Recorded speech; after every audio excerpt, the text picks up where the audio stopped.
بسم اللہ الرحمن الرحیم۔ السلام علیکم۔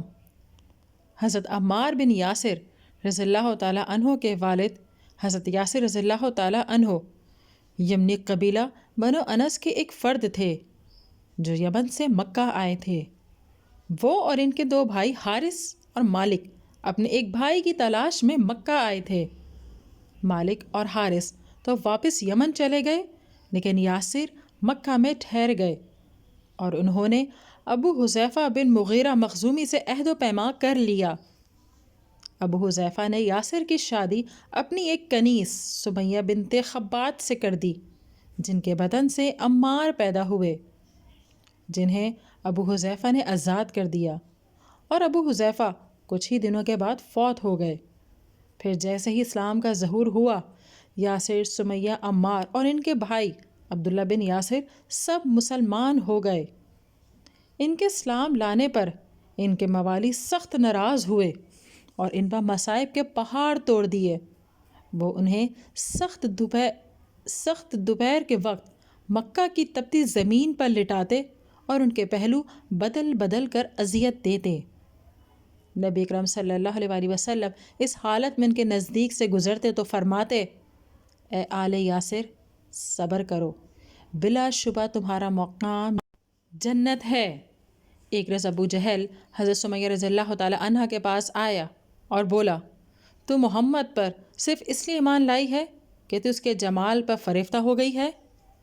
یہ سن کر حضرت سمیہ رضی اللہ تعالیٰ عنہ نے اسے سخت جواب دیا، تو اس نے حضرت سمیہ رضی اللہ تعالیٰ عنہ کی اندام نہانی میں نیزہ مار کر انہیں قتل کر دیا۔ حضرت سمیہ رضی اللہ تعالیٰ عنہ عورتوں میں پہلی شہید ہیں۔ حضرت سمیہ رضی اللہ تعالیٰ عنہ نے اپنے کردار سے ایسی اعلیٰ داستان رقم کی جو کسی اور عورت کے حصے میں نہیں آئی۔ اس میں رہتی دنیا تک آنے والی ہر عورت کے لیے دعوت ہے کہ وہ ان کے نقش قدم پر چلے اور اس کا دل بے ساختہ ان کی پیروی کی طرف مائل ہو۔ سمیہ بنت خبات کی شہادت کے بعد ہر مسلمان عورت پر لازم ہے کہ وہ جان کا نذرانہ پیش کرنے سے پیچھے نہ ہٹے۔ حضرت عثمان غنی رضی اللہ تعالیٰ عنہ کی بیان کردہ روایت میں ہے: میں نبی پاک صلی اللہ علیہ وسلم کے ساتھ بطحا میں چلا جا رہا تھا اور نبی پاک صلی اللہ علیہ وسلم نے میرا ہاتھ پکڑا ہوا تھا، یہاں تک کہ آپ صلی اللہ علیہ وسلم آل یاسر کے پاس پہنچے۔ حضرت ابو عمار رضی اللہ تعالیٰ عنہ نے کہا: اے اللہ کے رسول، کیا ہم پر وقت ایسا ہی رہے گا؟ نبی اکرم صلی اللہ علیہ وسلم نے فرمایا: تم صبر سے کام لو۔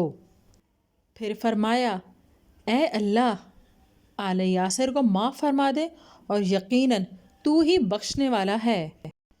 پھر چند ہی دنوں کے بعد حضرت یاسر رضی اللہ تعالیٰ عنہ ظلم سہتے سہتے اپنے خالق حقیقی سے جا ملے۔ نبی اکرم صلی اللہ علیہ وسلم کے پاس اس وقت آل یاسر کو حوصلہ دینے کے سوا کچھ نہ تھا۔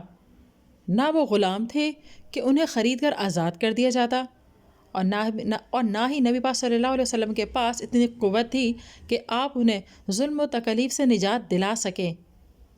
آپ صلی اللہ علیہ وسلم اس وقت صرف مغفرت اور جنت کی بھرپور خوشخبری سنا سکتے تھے اور صبر کی تلقین کر سکتے تھے، تاکہ یہ مبارک خاندان آنے والی نسلوں کے لیے اسوہ بن جائے اور وہ اس نعرے کے ساتھ تاریخ کا حصہ بن جائیں: آل یاسر صبر کرو، بلا شبہ تمہارا مقام جنت ہے۔ حضرت عمار رضی اللہ تعالیٰ عنہ اپنے ماں باپ کے بعد ایک عرصہ کفار کی طرف سے مختلف عذاب سہتے رہے۔ ان کا شمار مکہ کے اس کمزور طبقے میں ہوتا ہے جن کا وہاں کوئی قبیلہ نہیں تھا جو ان کی حفاظت کرتا، اور نہ خود ان کے پاس کوئی طاقت اور دفاعی صلاحیت تھی کہ وہ اپنے آپ کو بچاتے۔ قریش انہیں دوپہر کے وقت مکہ کی تپتی ریت پر لٹاتے تاکہ انہیں دین سے برگشتہ کیا جا سکے، اور بسا اوقات حضرت عمار رضی اللہ تعالیٰ عنہ کو یہ بھی احساس نہیں رہتا تھا کہ وہ کیا کہہ رہے ہیں۔ ایک دفعہ مشرکین نے ان پر اتنا ظلم کیا کہ انہوں نے نبی پاک صلی اللہ علیہ وسلم کو بھی برا بھلا کہہ دیا اور ان کے جھوٹے خداؤں کا بھی ذکر خیر کر دیا۔ پھر جب وہ نبی پاک صلی اللہ علیہ وسلم کے پاس آئے تو آپ صلی اللہ علیہ وسلم نے پوچھا: معاملہ کیا ہے؟ حضرت عمار رضی اللہ تعالیٰ عنہ نے کہا بہت برا ہے، واللہ مجھے مشرکین نے اس وقت تک نہیں چھوڑا جب تک میں نے آپ صلی اللہ علیہ وآلہ وسلم کی شان میں گستاخی نہیں کی اور ان کے جھوٹے خداؤں کی تعریف نہیں کی۔ نبی اکرم صلی اللہ علیہ وآلہ وسلم نے فرمایا تیرے دل کی حالت کیسی تھی؟ حضرت عمار رضی اللہ تعالیٰ عنہ نے عرض کیا وہ تو ایمان پر مطمئن تھا۔ نبی اکرم صلی اللہ علیہ وآلہ وسلم نے فرمایا اگر وہ پھر ایسا کریں تو بھی ایسا جواب دے دے۔ اللہ کی طرف سے حضرت عمار رضی اللہ تعالیٰ عنہ کے ایمان کی سچائی پر گواہی نازل ہوئی۔